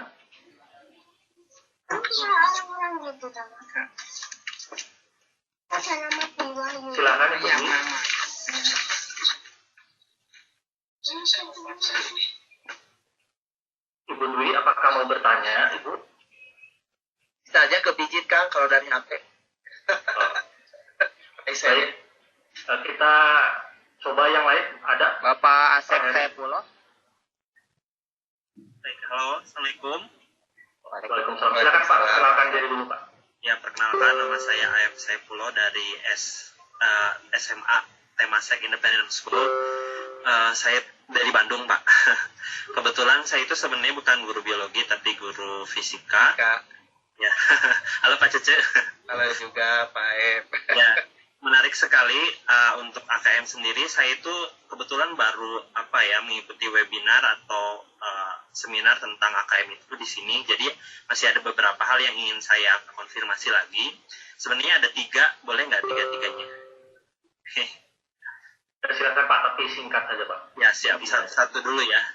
Yang pertama tuh tadi katanya itu kan hanya 2 hari ya untuk AKM dan angket itu. Berarti apakah benar ini tuh hanya untuk AKM satu sesi saja?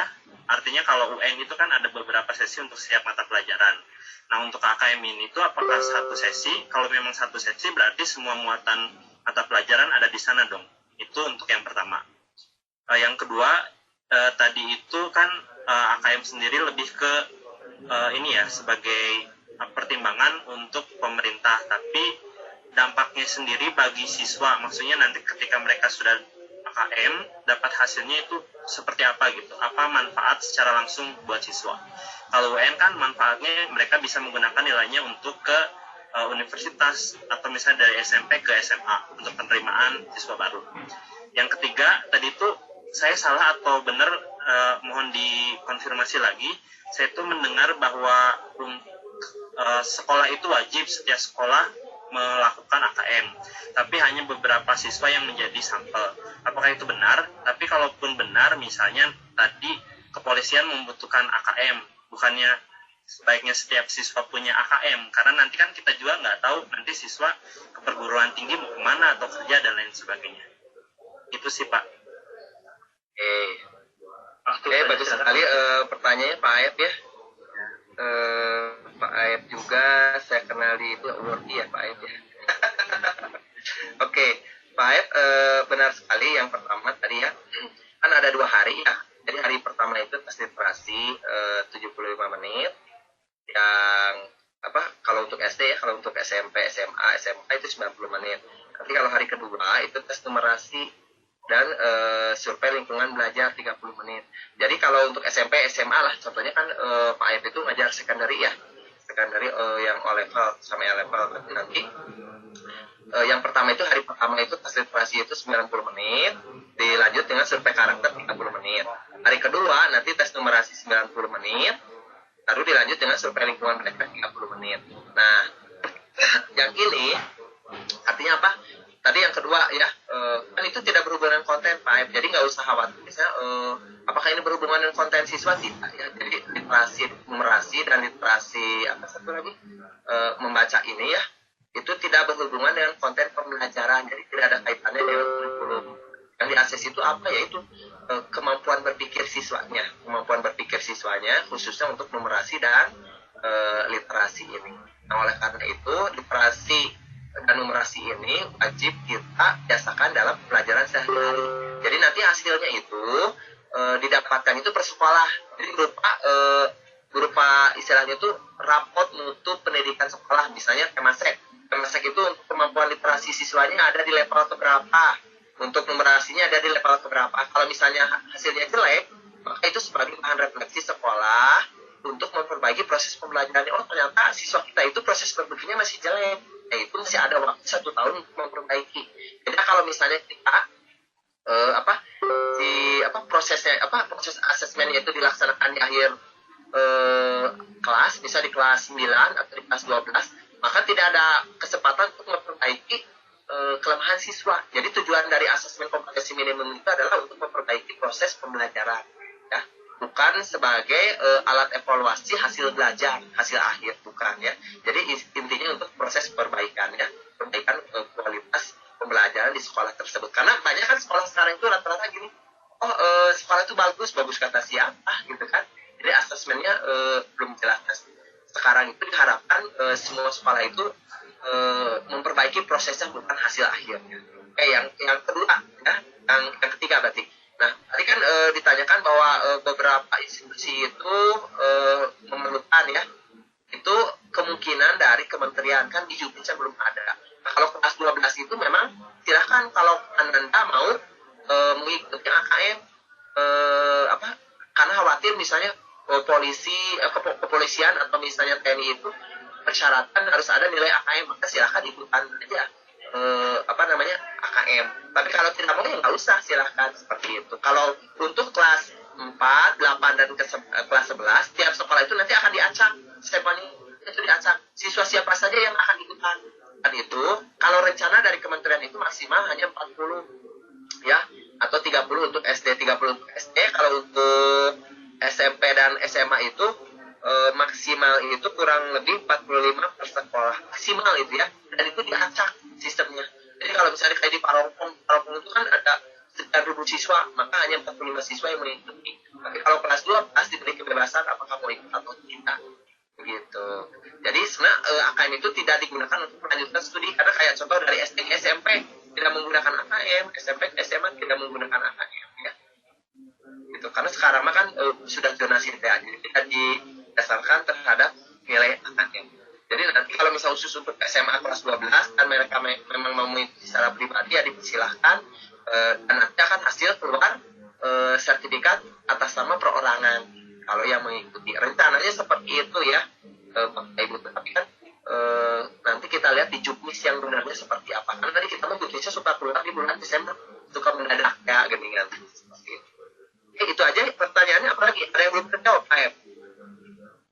Udah ya Pak. Kalau dari tadi ada dari Bu Maya dari Aceh, tapi kalau saya lihat dari tadi sudah terjawab poinnya. Tadi dari Bu Maya itu bertanya, AKM merupakan materi yang sangat menarik dan urgen, tapi masih banyak yang belum mengenal AKM. apakah AKM hanya untuk kelas 12 saja gitu ya. Lalu yang kedua, apakah AKM itu hanya untuk mapel yang di UNH? Bagaimana dengan mapel lain? Oke. Tadi udah dijawab bahwa AKM itu tidak berkaitan dengan mata pelajaran.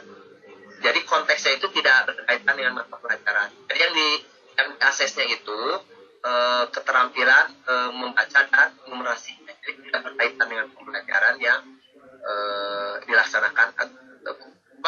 Bukan tidak terkait dengan pembelajaran, tidak terkait dengan konten kurikulum. Jadi tidak ada muatan pelajarannya.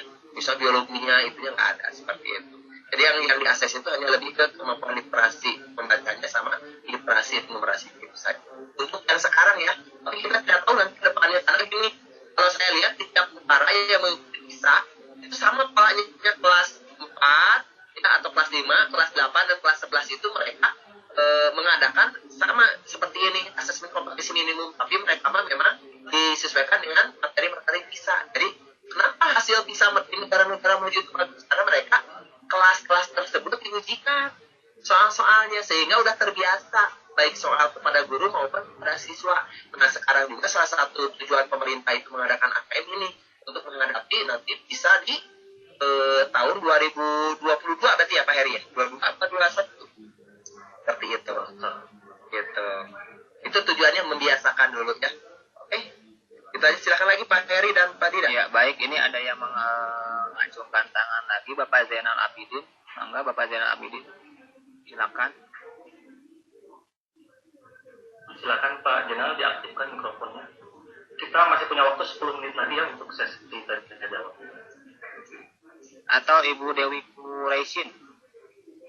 Silakan. Mangga Bu Dewi, ada Bu Dewi? Nah ini Pak Paulus mungkin ya. Pak Paulus mau bertanya Bapak, karena Bapak raisennya melambaikan dari kamera. Oke, kita berikan kesempatan sebentar ke Pak Paulus.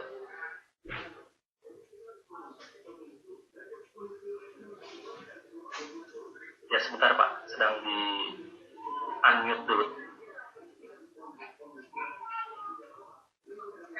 Silakan Bapak Paulus. Oke, terima kasih. Assalamualaikum warahmatullahi wabarakatuh. Waalaikumsalam. Bagus sekali tentang AKM ini, walaupun saya pernah mendengar melalui pimpinan kami di lembaga SMA Negeri Taikas, Kecamatan Mimahu Timur, Kabupaten Timur Tengah Utara di Timor NTT, Bapak kami. Mantap ya Pak ya. Ya.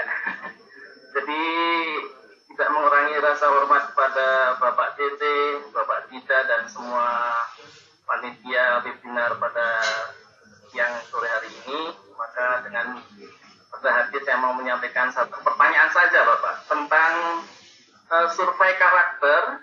Jadi survei karakter ini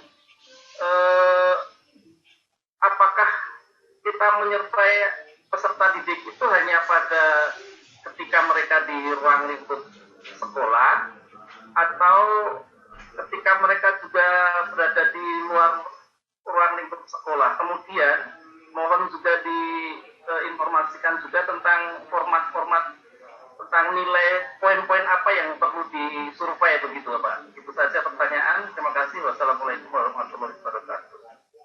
Waalaikumsalam warahmatullahi wabarakatuh. Memang pas survei karakter itu adalah lebih ke nanti menyurvei tentang karakter siswa yang berkaitan dengan pengamalan nilai-nilai Pancasila ya, khususnya kebangsaan. Nah nanti yang harus dibiasakan oleh siswa kita adalah berkata jujur Pak.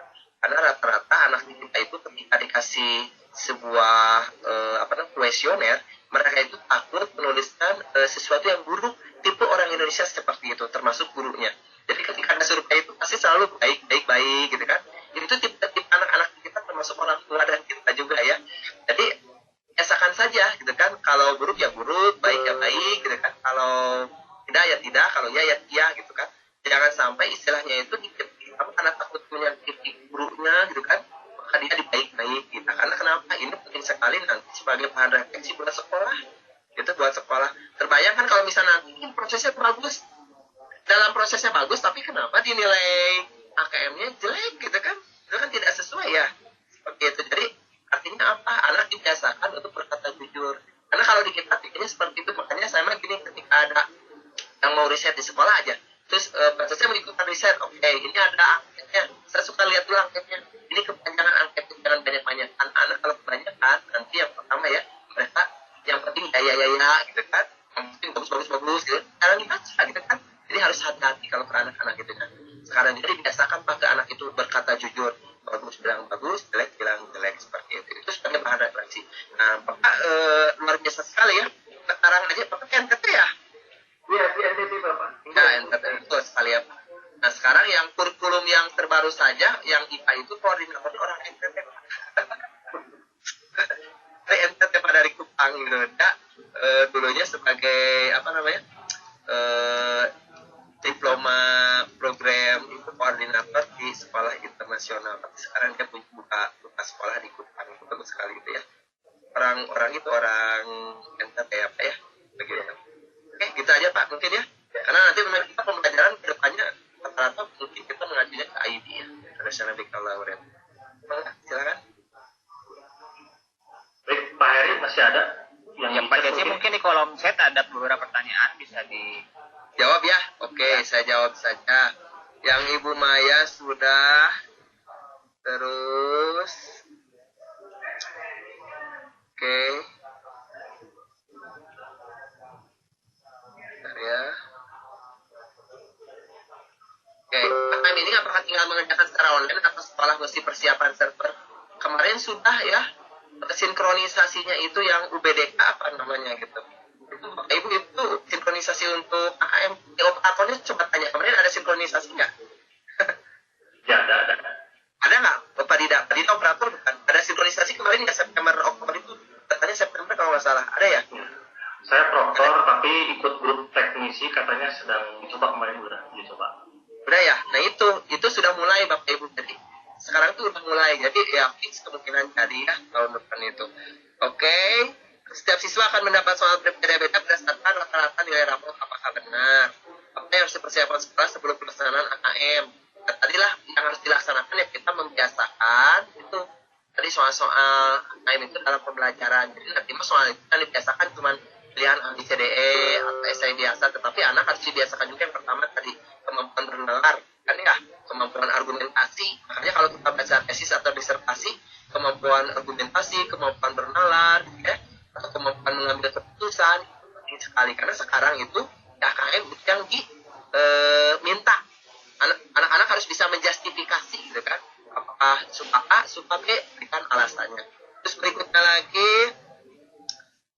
oke, kalau guru dan kepala sekolah itu nanti ada survei lingkungan belajar ya, itu ada. Bapak saya mau bertanya, sudah raisnya dari tadi foto Pak Desira ya, kasihan Pak Heri, tolong Bu Desira katanya, Irni Desira. Kalau khusus literasi dan numerasi berarti soalnya umum dan integrasi ya Pak, betul ya. Jadi tidak terkait dengan kurikulum atau konten pembelajaran. Jadi yang di ininya literasi dan numerasi. Oke, berikutnya lagi Bu Nani. AKM pengganti UNBK benarkah? Iya. Tapi penilaian sampel secara random mohon penjelasan benar ya. Random untuk kelas 4 atau 5, 7, 8 dan 11. Oke. Saya tertarik dengan aplikasi untuk membuat soal yang tadi disampaikan oleh Pak Cece. Aplikasi apakah untuk membuatnya? Kalau ada rencana untuk webinar lagi, mohon Pak membuat soal dengan aplikasi tersebut ya. Oh, kalau saya mah itu bukan membuat sendiri Pak, cuma memang dari sana. Dari sana di screenshot gitu ya. Jadi Bapak Ibu itu mah ilegal ya. Di screenshot. Oke. Berikutnya lagi, jika AKM tidak dilakukan kepada setiap anak, apakah survei karakter juga sama? Iya. Jadi yang melakukan AKM itu akan disurvei karakternya. Hasil AKM digunakan untuk perbaikan proses pembelajaran sekolah, benar. Bagaimana cara mengecek sekolah tersebut memperbaiki proses pembelajarannya? Nah, cara memperbaikinya berarti tahun depan ada perbaikan atau tidak. Kalau misalnya nilainya tetap saja sama seperti itu, oh berarti tidak ada perbaikan dalam hal proses pembelajarannya. Itu. Apakah yang harus guru BK persiapkan bagi peserta didik? Nah, salah satu yang bisa guru BK laksanakan adalah begini. Guru BK itu harus membiasakan anak itu mengisi kuesioner dengan jujur apa adanya. Ya, nah itu dibiasakan. Jadi karena di kita rata-rata siswa itu suka berkata tidak jujur, berarti berprasangka buruk ya. Karena siswa kita itu memang dasarnya baik ya, orang Indonesia itu takut menyatakan sesuatu yang jelek gitu. Jadi yang biasa aja, yang jelek aja pasti disebutnya bagus gitu. Itu siswa-siswa kita. Oke, apalagi ke gurunya masing-masing.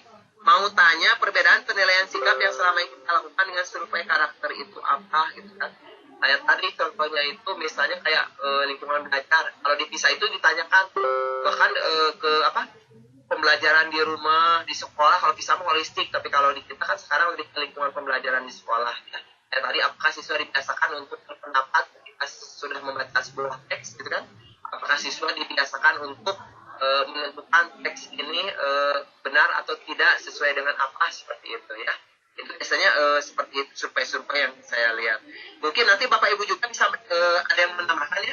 Bu Penny, ketua PPBI Polri itu setahu saya dia seminar untuk soal-soal PISA yang dijawab oleh siswa kita. Ya, ketua PPBI Polri ini Bapak Ibu ya merupakan examiner untuk siswa-siswa yang menjawab yang dijadikan sampel soal PISA, setahu saya. Beliau lebih berpengalaman. Terus berikutnya lagi saya Nisrina ya dari Robani. Jika soal-soal AKM tidak ada benar salah, maka persekorannya seperti apa? Oke. AKM ada yang benar salah, kan ada pilihan. Pilihan biasa itu tadi yang memilih salah satu itu pasti ada yang benar dan salah. Tetapi ada juga kemampuan argumentatif. Nanti ada namanya scoring Bapak Ibu ya. Ada namanya kisi-kisi penilaian ya. Scoringnya itu nanti akan ada. Bisa kalau jadi ada clue-nya, kalau misalnya Pak Ayat mungkin tahu ya, kalau misalnya di CI itu ada yang namanya apa? Pak Ayat namanya itu apa? Ada soal, ada kunci nih kan. Tidak apa namanya di CI itu. Suka ada kalau misalnya ada esai, nanti ada clue-clue jawabannya gitu ya, Pak ya, sama skornya berapa gitu kan. Suka ada seperti itu. Halo Pak, Maksim Pak. Ya, nah itu Maksim betul ya. Jadi kalau misalnya di CI atau di yang pakai kurikulum IB itu suka ada maksimnya gitu kan, mau PG mau esai gitu kan. Nanti kalau di uraian itu ada maksimnya. Jadi kalau misalnya siswa jawab ini berapa nilainya, seperti itu ada ya maksimnya. Oke. Lanjut, izin bertanya dari SMP 2 Ranto Tapin. Apakah minimum pengaruh pembelajaran dan konten materi yang diajarkan? Nah, tidak ya. Jadi sebenarnya AKM itu yang diuji tadi kemampuan proses berpikirnya ya, kemampuan menalar anaknya, kemampuan literasinya seperti itu, kemampuan literasi numerasinya. Jadi tidak berhubungan dengan konten ya. Konten itu nanti akan diujinya pada saat ujian sekolah. Bapak Ibu, ujian sekolah itu nanti akan menguji konten.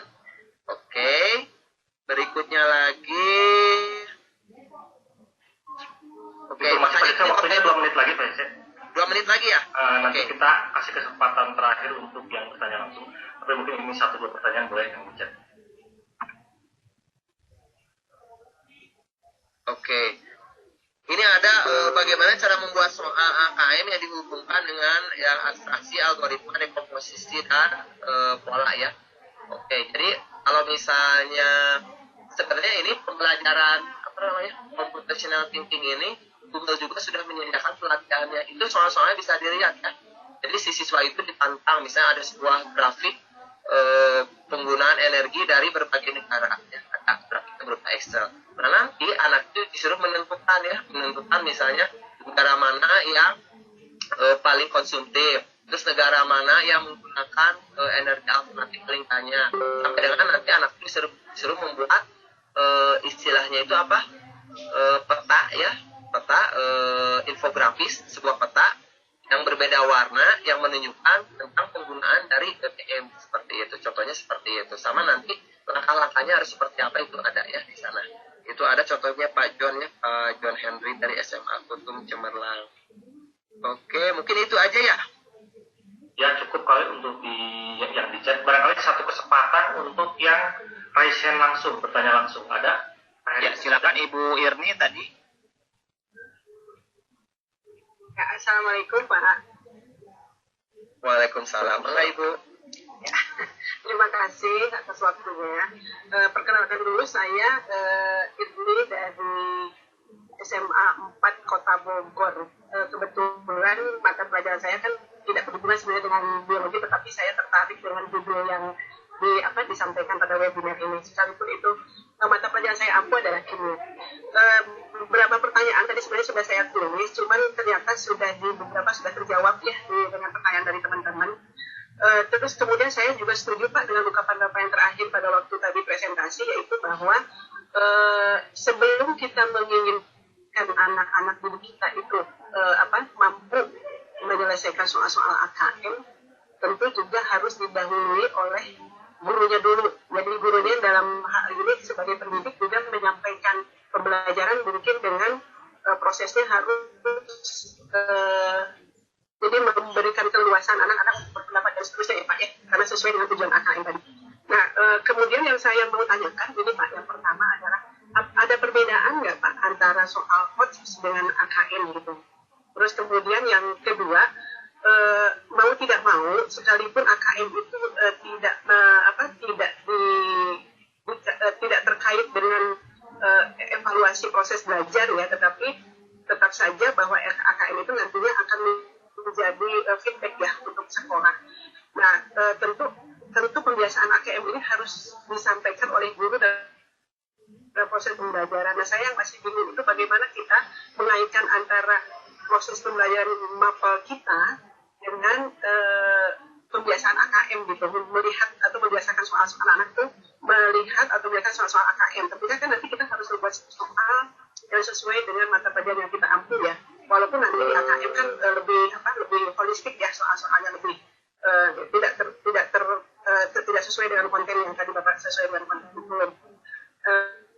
Mungkin itu saja yang saya tanyakan. Terima kasih Pak atas kesempatannya. Assalamualaikum warahmatullahi wabarakatuh. Waalaikumsalam warahmatullahi wabarakatuh. Oke, salam buat guru-guru di Bogor ya Bu ya. Tadi jadi memang benar ya Bu ya, harus membiasakan istilahnya itu literasi dan literasi numerasi itu dalam pembelajaran. Lalu bagaimana mengintegrasikannya dalam pembelajaran kimia misalnya. Nah Ibu nanti bisa aja Bu, ketika Ibu misalnya membuat soal, biasakan itu sajikan data ya. Data baik itu grafik, itu tabel, tapi datanya data yang kompleks, jangan yang sederhana lah kalau untuk tingkat SMA. Karena kenapa? Biar nanti anak terbiasa gitu kan. Contohnya kalau misalnya gini, biasanya kan kita suka kalau dalam biologi, misalnya penyakit dengan ciri-ciri sebagai berikut disebut dengan titik-titik, suka gitu kan, soal yang biasa. Tetapi kalau misalnya Ibu pengen ada muatan numerasi, maka Ibu bisa membuat diagram pie. Ada misalnya data berikut menjanjikan gejala dari orang-orang yang yang mengalami alergi yang terkait dengan imunitas lah, penyakit yang terkait dengan imunitas.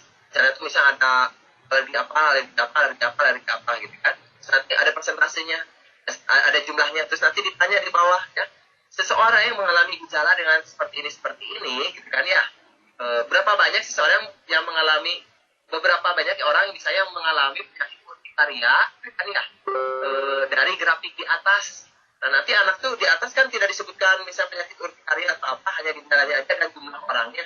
Nah nanti siswa itu bisa menghubungkan sekian persen gitu kan. Jadi menghitung persentase sederhana gitu kan, atau misalnya membuat grafik. Nah ini yang saya suka ini Bu. Ketika saya membuat soal, saya suka, kebetulan istri saya itu temannya Pak Aep, itu kan mengajar di sekolah internasional. Kalau kita lihat soal-soal yang dari CII, itu ada PG yang pertama. Yang kedua itu ada uraian ya Pak Aep ya. Uraian itu rata-rata siswa itu suka diminta untuk memberikan sebuah argumentasi. Yang kedua, siswa itu disuruh membuat grafik, tabel. Betul nggak Pak Aep seperti itu? Maka si grafiknya itu sampai grafiknya itu grafik yang kompleks, padahal grafiknya kompleks, padahal jawabannya mudah gitu kan. Saya susah si grafiknya itu, padahal jawabannya sudah ada di sana. Kalau saya lihat seperti itu, nah, jadi Bapak Ibu bisa mengadopsi saja gitu kan. Bisa soal-soal yang dari SAT atau misalnya yang IB gitu kan. Itu karena yang saya lihat mereka itu soalnya seperti itu. Grafik itu ada di soal-soal ketika mau ngambil misalnya O-level atau E-level gitu banyak. Itu ya yang bisa saya sarankan. Terus tadi Ibu teh yang berikutnya apa lagi ya Bu ya? Beda soal HOTS dengan AKM. Oh ya, beda soal HOTS. Soal AKM itu ada yang HOTS, ada yang tidak kalau Ibu lihat. Tadi yang pertama hanya membaca sebuah informasi atau melihat sebuah informasi itu kan bukan HOTS karena dia tersurat. Maka ada juga yang HOTS gitu kan. Yang HOTS misalnya anak disuruh menganalisis sebuah grafik, sebuah tabel, terus nanti anak disuruh menentukan apakah si grafik atau tabel tersebut bisa digabungkan atau tidak, dan disuruh memberikan alasannya seperti itu. Sebenarnya sudah hoax ya. Jadi apakah soal AKM itu sama dengan hoax? Oh, belum tentu juga. Karena soal AKM tidak hoax. Contoh tadi di literasi yang biasa pemahaman sebuah teks itu bisa dilihat tersurat. Ya. Kalau tersurat itu bukan hoax, tapi kalau tersirat itu termasuk ke dalam hoax. Gitu. Saja tadi. Baik, terima kasih Pak Cece, Bapak Ibu semuanya. Saya pikir Bapak Ibu masih banyak yang rasa penasaran ya, yang ingin bertanya. Nanti juga barangkali bisa langsung menghubungi Pak Cece, bisa ya Pak Cece ya? Melalui kontak personnya, masih bisa kita diskusikan. Karena kita dibatasi oleh waktu, karena masih ada sesi kedua, yaitu ramah tamah dengan pengurus dari PPBI. Untuk sesi pertama tentang penyampaian materi ini, izinkan saya membaca.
Berubah ke angka, misalnya tadi rasanya enak harus ada rentang 1 sampai 5.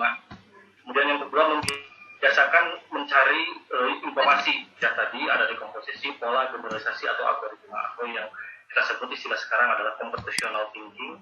Kemudian yang ketiga, mengangkat aktivitas sehari-hari yang dapat diselesaikan secara matematis, jadi agar siswa juga terbiasa berpikir, bernalar, dan mengambil keputusan untuk menjawab pertanyaan atau memecahkan masalah. Contohnya di dalam IPA tadi ada estimasi pertumbuhan berkembang makhluk hidup, kemudian memprediksi dengan bagan, membuat bagan. Kemudian ada literasi membaca, diantaranya mencari informasi dalam bacaan, jadi perbanyak.